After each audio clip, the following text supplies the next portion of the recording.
Son, a risen King. Alleluia, alleluia, and equally let us adore the Holy Spirit evermore. Alleluia, alleluia, alleluia, alleluia, alleluia.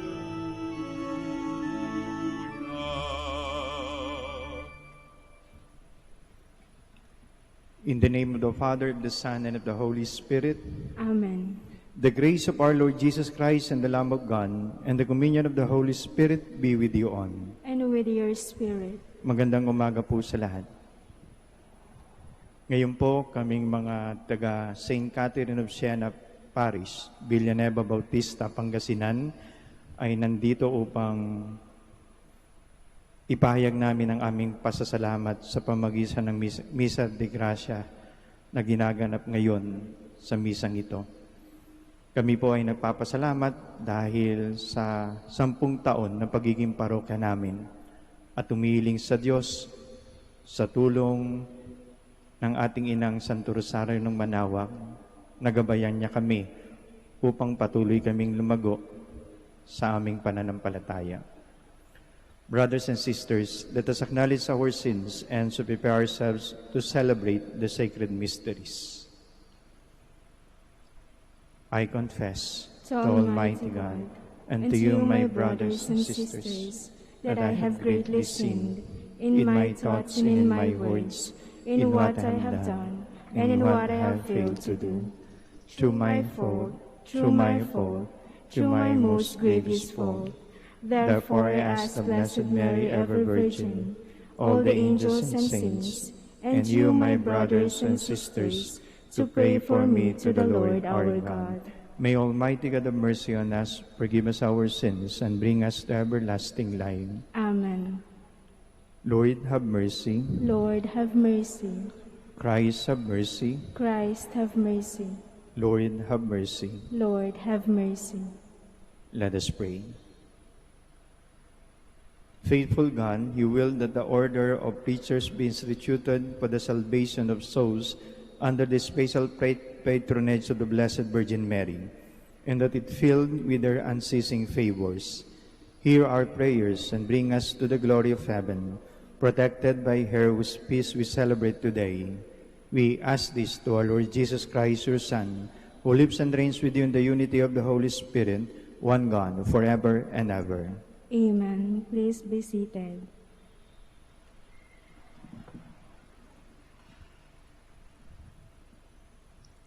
A reading from the Acts of the Apostles.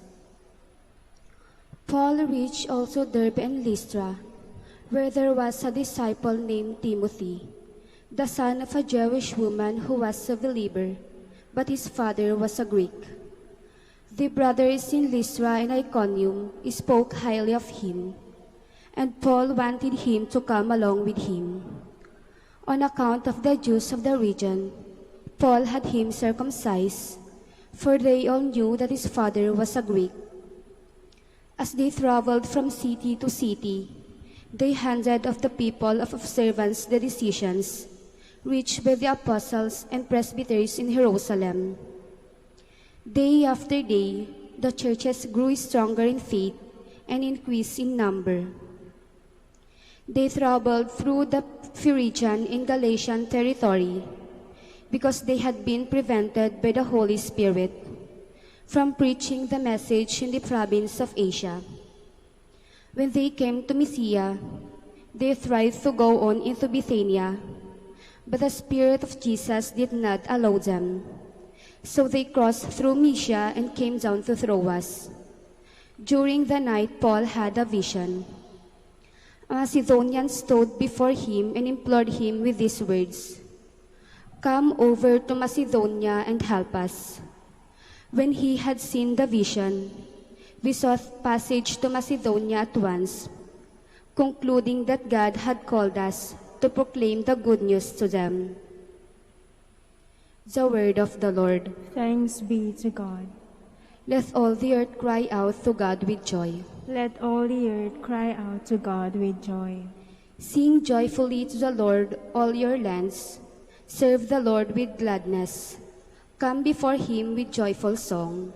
Let all the earth cry out to God with joy. Know that the Lord is God. He made us. His we are. His people, the flock he tends. Let all the earth cry out to God with joy. The Lord is good. His kindness endures forever, and his faithfulness to all generations. Let all the earth cry out to God with joy. Please all stand. Hallelujah, hallelujah, hallelujah, hallelujah, hallelujah, hallelujah, hallelujah. The Lord be with you. And with your spirit. A reading from the Holy Gospel according to John. Glory to you, O Lord. Jesus said to his disciples, "If the world hates you, realize that it hated me first. If you belong to the world would love its own. But because you do not belong to the world, and I have chosen you out of the world hates you. Remember the word I spoke to you. No slave is greater than his master. If they persecuted me, they will also persecute you. If they keep my word, they will also keep yours. And they will do all these things to you on account of my name, because they do not know the one who sent me." The Gospel of the Lord. Praise to you, Lord Jesus Christ. Please be seated.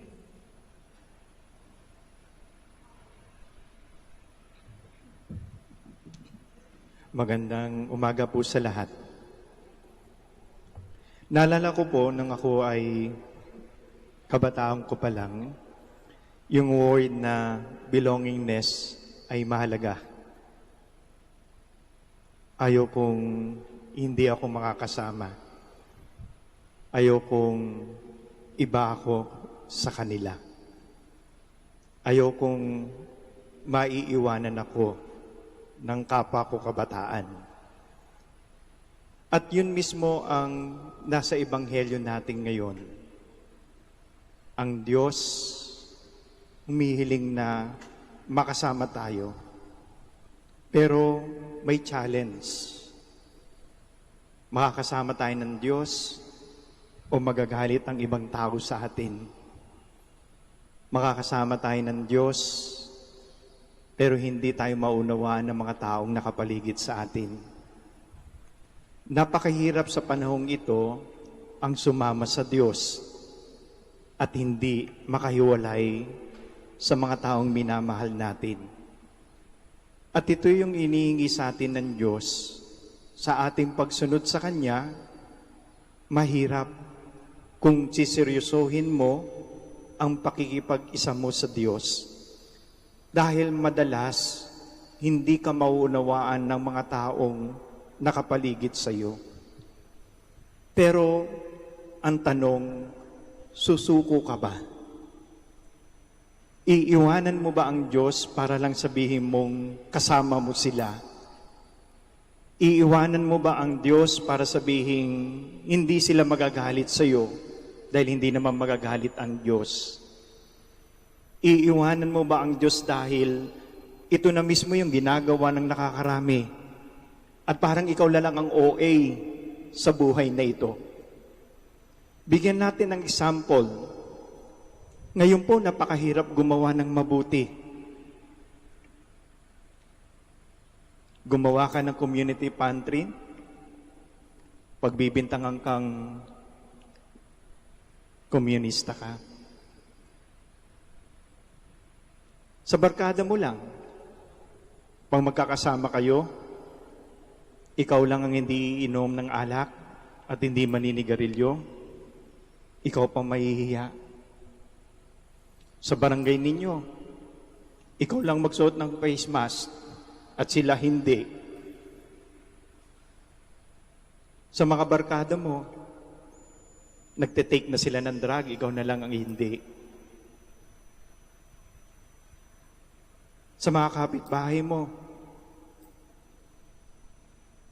nangungutang na sila ng walang bayaran, ikaw na lang ang hindi. Kung minsan ang hirap paglabanan, dahil natatakot tayo'y masaktan, o kaya masaktan natin ang ibang tao. Pero sinasabi ng Diyos dito sa ating ebanghelyo, kung ikaw mismo ay magiging tagasunod ni Kristo, sinisigurado niyang maraming taong hindi makakaintindi sa iyo. Maraming taong hindi mo sinasadyang masasaktan dahil sa desisyon mong ayaw mong gumawa ng masama. Maraming kaibigang lalayo sa iyo dahil ikaw na lang ang walang bisyo. Maraming taong pipigil sa iyo gumawa ng mabuti dahil hindi nila nagagawa yung kabutihan na yon. At yung challenge na yon sa ating bilang isang Katoliko, bilang tagasunod ni Kristo, at bilang anak ng ating inang si Maria, napakalaking tanong.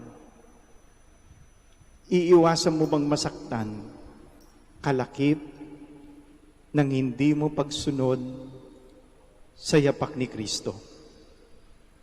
Kahit mismo sa buhay ng ating inang si Maria, hindi naging madali ang pagiging isang ina. Kaya nga naalala nyo, nung makita sa ni Simeon na bitbit ang kanyang anak, anong sinabi ni Simeon sa ating inang si Maria? Itatarak sa kanyang puso ang isang sibat na masasaktan ka. Aanihin mo ang pagsunod mo kung ang hinahanap mo lang ay kaligayahan at umiiwas ka sa mga sakripisyo at paghihirap. Kaya nga, napakahirap ang ebanghelyo natin ngayon. Napaka-challenge talaga ng ebanghelyo ngayon sa ating mga tagasunod ni Kristo. Suriin natin ang ating sarili. Mas natatakot ba tayong mawala ang ating kaibigan kaysa manindigan sa tinuturo sa iyo ng isang pananampalatayang gumawa ka ng kabutihan? Dahil ito mismo ang inihiling ng Diyos. Walang kabutihan na lalabas kung hindi ka magsasakripisyo. Walang kabutihang lalabas kung hindi ka masasaktan. Walang kabutihang lalabas kung hindi ka mababawasan. At walang kabutihang lalabas kung hindi ito manggagaling sa Diyos. Kaya ngayon, sa ating MISA de GRACIA 2021, lalo na mga tiga St. Catherine of Siena Parish, isang paghamon sa atin ng ating Diyos. Hindi lang tayo dapat manatili sa 10 taon. Inihiling sa atin ng Diyos na humakbang pa at huwag matakot, humindi at masaktan sa mga bagay na hindi para sa ating paniniwala at hindi inuutos sa atin ng Diyos. Dahil kapag nagawa natin ang mga bagay na kabutihan na nagmumula sa sakripisyo, nagmumula sa sakit ng puso, doon talaga tayong babalik sa simbahan at sasabihin, kailangan kong magpasalamat. Dahil ang pasasalamat ay nagmumula sa isang sakripisyo. Ang pasasalamat, ang Misa de Gracias, ay meron tayo dahil meron tayong mabuting nagawa. Sa huli po ng aking homily, minsan nakakatakot po kung minsan sabihin nating sumunod sa Diyos. Naalala ko po nung ako'y pumasok sa seminaryo, hindi po naging madali. Hindi ako naunawaan ng aking magulang at hindi ako naunawaan ng aking mga kapatid. Halos lahat sila ay hindi naintindihan kung bakit ako magpapari. At yun din ang tanong ko sa Diyos nung araw na yon. Sabi ko sa Kanya, nung ako'y 16 pa lang, Lord, magpapari naman po ko. Bakit po sila hindi nila maunawaan? Magpapari naman ako, hindi naman ako gagawa ng masama. Bakit hindi nila ako maintindihan? Yun ang tanong ko sa Diyos. Pero mabuti na lang may isang pari nagsabi sa akin, hayaan mo, kumapit ka lang sa tama at sa Diyos. Masasaktan ka ngayon, pero maaayos din ang lahat. Kaya yun ang word ko palagi sa buhay ko, maaayos din ang lahat. Masasaktan ka, magsasakripisyo ka, pero lulutang pa rin ang kabutihan at tutulungan ka ng Diyos na maiayos ang lahat. Lalo na kung ito ang kanyang ninanais. Kaya sa mga nandito sa ating minor basilica, sa pag-uwi natin sa ating pamilya, sa pag-uwi natin sa ating komunidad, titingnan tayo ng Diyos. Ano pipiliin mo? Masaktan at iwanan si Jesus sa mga desisyon mo sa buhay?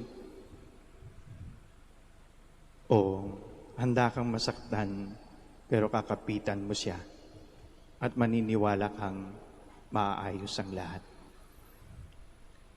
Kapag kinapitan mo ang Diyos at naniwala kang maaayos ang lahat kahit masakit, sisiguraduhin kong babalik ka dito sa dambanang ito para magpasalamat. Kaya hinihiling ko sa bawat isa sa atin,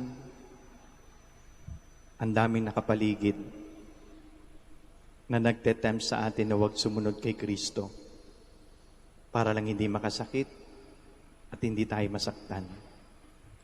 Pero sinasabi ng Diyos, kung sino man ang gustong sumunod sa akin, sisiguraduhin kong masasaktan ka at hindi ka maunawaan ng iba. Subalit kapag pinili mo ko bilang guro, maayos din ang lahat at ang kabutihan ay mananaig sa iyong buhay. Experience yan mismo ng ating ina ng Santo Rosario ng Manaoag.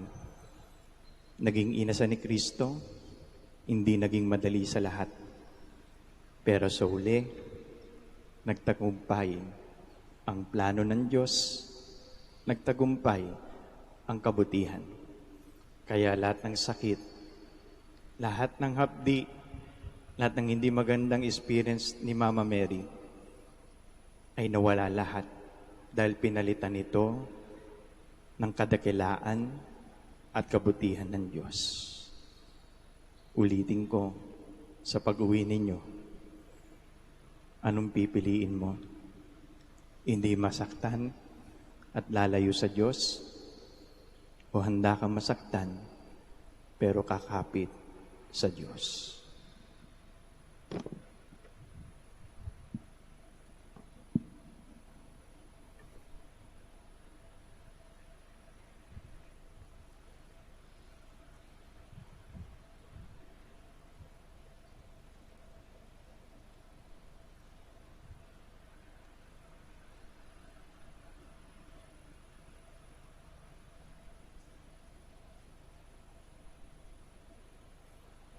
Please all stand.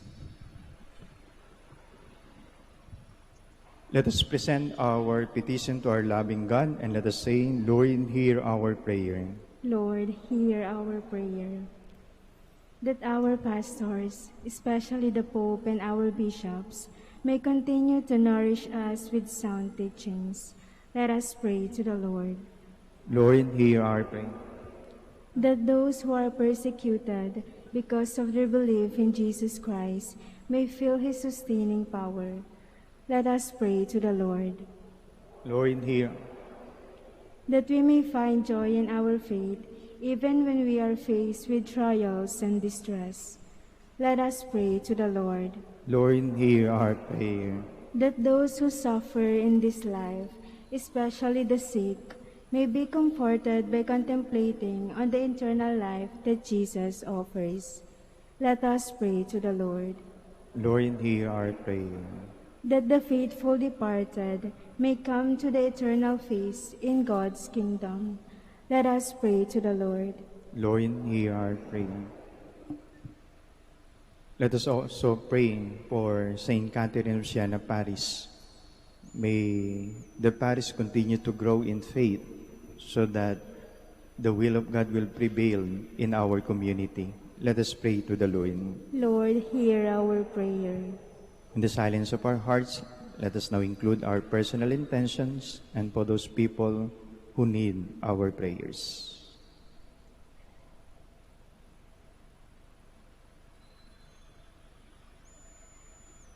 We ask this to Christ our Lord. Amen. Please be seated.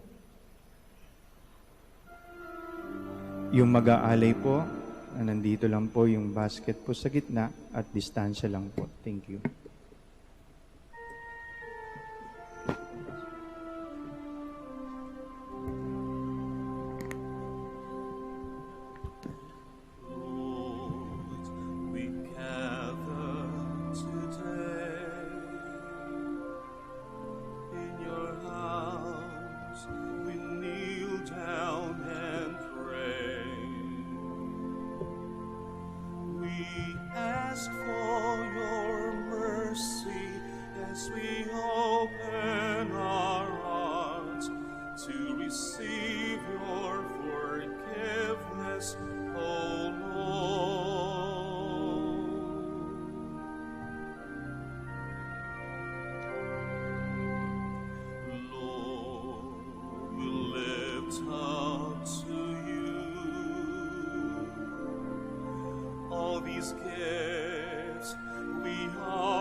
As we offer this bread, and as we bring you this wine, bless them, Lord Jesus, feed us now, give us life.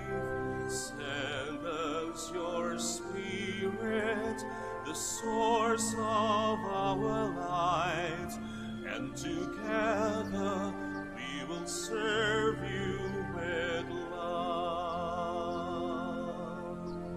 As we offer this bread, and as we bring you this wine, bless them, Lord Jesus, feed us now, give us life.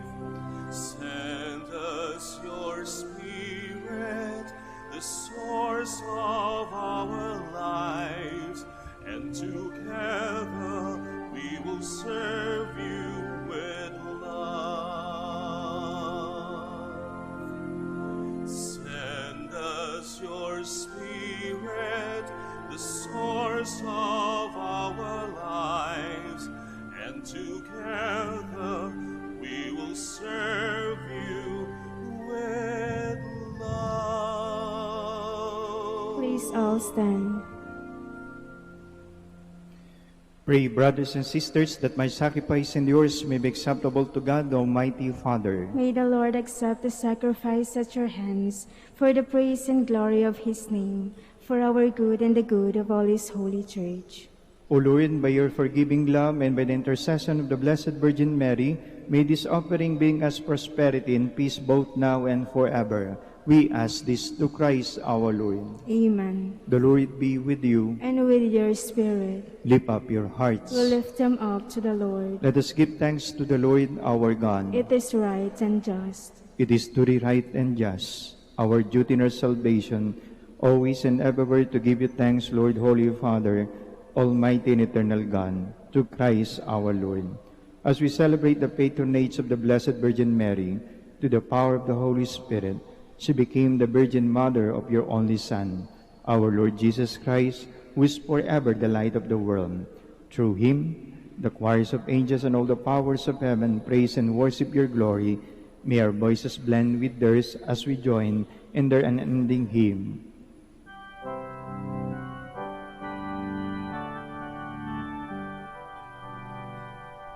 Santo, Santo, Santo, Panginoong Diyos na makapangyarihan, napupuno ang langit at lupa ng kalwalhatian mo.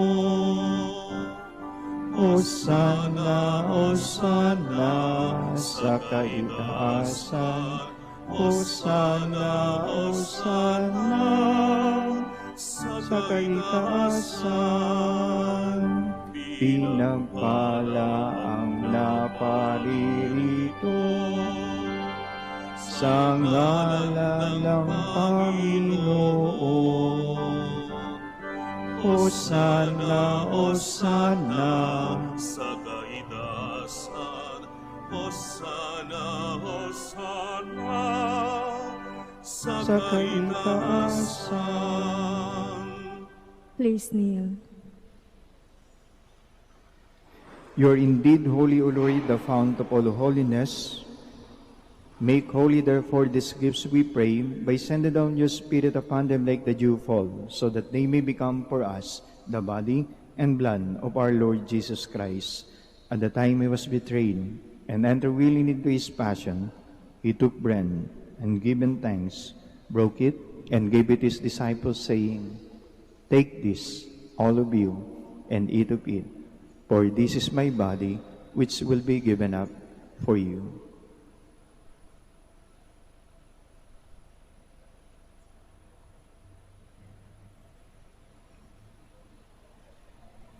In a similar way, when supper was ended, he took the chalice, and once more given thanks, he gave it to his disciples, saying, "Take this, all of you, and drink from it, for this is the chalice of my blood, the blood of the new and eternal covenant, which will be poured out for you and for many, for the forgiveness of sins. Do this in memory of me."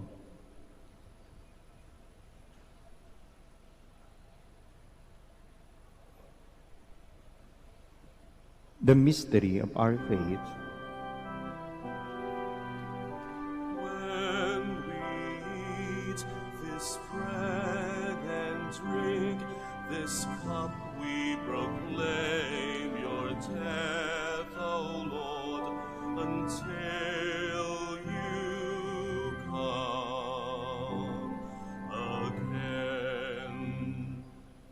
Therefore, as we celebrate the memory of his death and resurrection, we offer you, Lord, the bread of life and the chalice of salvation. Giving thanks, you have held us worthy to be in your presence and minister to you. Humbly we pray that partaking of the body and blood of Christ may be gathered into one by the Holy Spirit.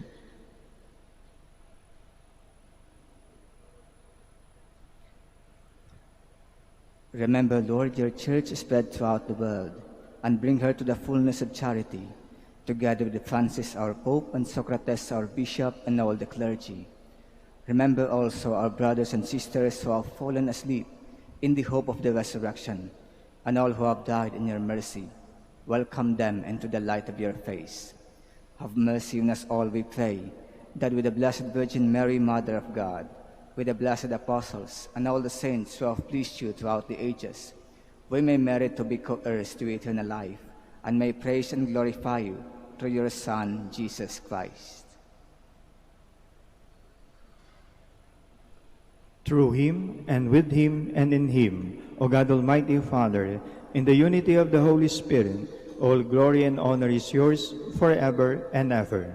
Amen. Amen. Amen. Amen.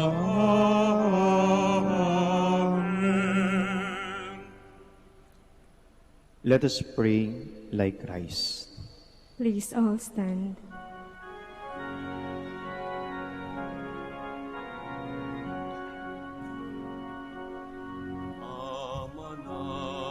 Min sumasalangit ka, sambahin ang ngalan mo, mapasa amin ang kaharian mo, sundin ang loob mo dito sa lupa para nang sa langit. Bigyan mo kami ngayon ng aming kakanin sa araw-araw. At patawarin mo kami sa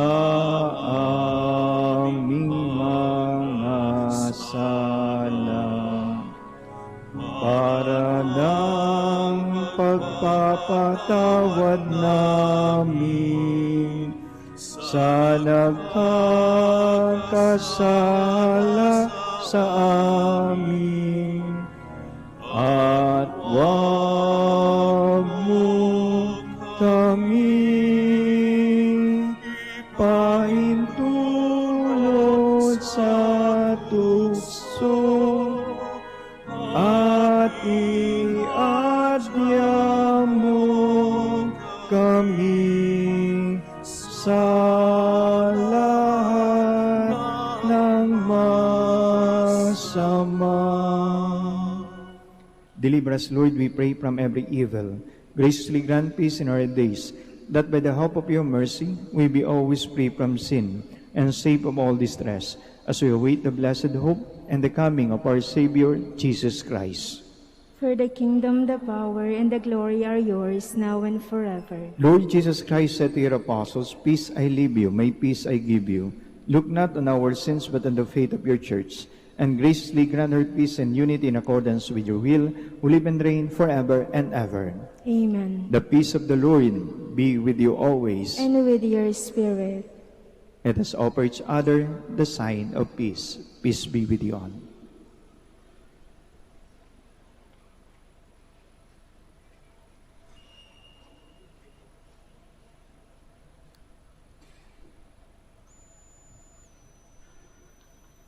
Lamb of God, you take away the sins of the world, have mercy on us. Lamb of God, you take away the sins of the world. Lamb of God, you take away the sins of the world, grant us peace. Please kneel.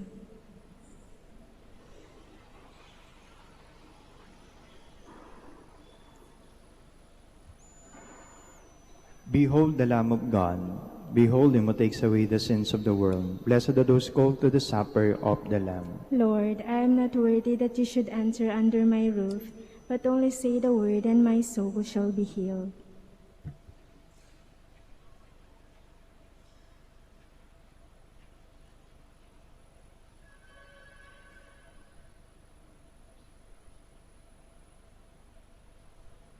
Please all be seated.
Please all stand. Let us pray. Father, strengthened by the body and blood of your Son, we rejoice in the protection of his mother. Help us to live in hope. We ask this to Christ our Lord. Amen. Please all kneel. Oratio Imperata for vocations in the Archdiocese of Lingayen, Dagupan. Let us turn to Mary, help of Christian, for the increase of priestly vocations in the Church in Lingayen, Dagupan. Let us answer together. Grant through your prayers many vocations to the priesthood. Kindly repeat. Grant through your prayers many vocations to the priesthood. You accompanied your Son in his way to Calvary. Walk with our seminarians in their journey of priestly formation. Mary, help of Christians, grant through your prayers many vocations to the priesthood. You are the mother of the Good Shepherd. Inspire our youth to follow the voice of your Son and courageously answer his call to the shepherds. Mary, help of Christians, grant through your prayers many vocations to the priesthood. You were with the apostles in prayer on Pentecost Day. Stay with us in prayer so that the fire of the Spirit may descend on our young men seeking their vocation in life. Mary, help of Christians, grant through your prayers many vocations to the priesthood. your Son entrusted to you the beloved disciples of the foot of the cross. Take into your immaculate heart our young men who are reluctant to answer the call to be priests. Mary, help of Christians, grant through your prayers many vocations to the priesthood. Together we pray. Mary, help of Christians, we place all our young men under your motherly protection. Inspire them to serve the Church as priests of your Son. Take under your motherly care of our seminarians, being formed for the priesthood. Accompany with your help your priest sons as they follow your Son, who is Lord forever and ever. Amen. Please all stand. Bago po ibigay ang blessing, magpapasalamat po kami sa mga paring Dominikano, lalong-lalo na si Father Stephen at Father Alan, sa pagpapahintulot sa amin na magpasalamat sa Diyos sa harapan ng ating mapaghimalang imahin ng Our Lady of the Rosary of Manaoag. So muli, Father Alan and Father Stephen, patuloy din po namin kayong ipinagdarasal. At sa lahat ng mga tiga-Saint Catherine of Siena Parish na dumalo, maraming salamat po, at sa mga pilgrims na nandito rin po. Maraming salamat po. The Lord be with you. And with your spirit. And may Almighty God bless you, the Father, the Son, and the Holy Spirit. Amen. Our sacrifice has been offered. Let us go in the peace of Christ. Thanks be to God. Prayer for the blessing of the sick. So may mga sakit po sa inyo, magdasal, at susunod din po yung may mga daladalahin pong mga religious articles ay kasama rin po sa pagdarasal. God, our mighty Father, by your blessing you give us strength and support in our frailty. Turn with kindness toward our sick brothers and sisters, free them from all illness, and restore them to good health. To the intercession of Our Lady of the Rosary of Manaoag, so that in the sure knowledge of your goodness, they will gratefully bless your holy name. We ask this to Christ our Lord. Amen. Prayer for the blessing of the religious articles and rosaries. In memory of the mysteries of the life and death and resurrection of our Lord Jesus Christ, to the honor and glory of the Blessed Virgin Mary, Mother of Christ, Mother of the Church, Our Lady of the Rosary of Manaoag, may these rosaries, images, candles, oil, and other religious articles be blessed and made holy. In the name of the Father, and of the Son, and of the Holy Spirit. Amen. Amen.